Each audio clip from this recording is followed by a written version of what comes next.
எத்தனையோ நன்மைகளில் என் வாழ்வில் செய்தாலும் இரவாமை நன்றி சொல்வேன்.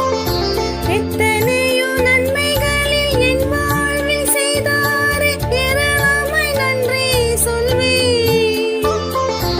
அத்தனையும் நினைத்து நினைத்து நான் துதிப்பேன், ஆண்டவரே போற்றுவேன். அத்தனையும் நினைத்து நினைத்து நான் துதிப்பேன், ஆண்டவரே போற்றுவேன்.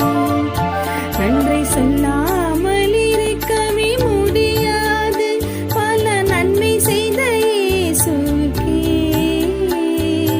நன்றி நன்றி நன்றி என்று சொல்லி நான் துதிப்பேன்,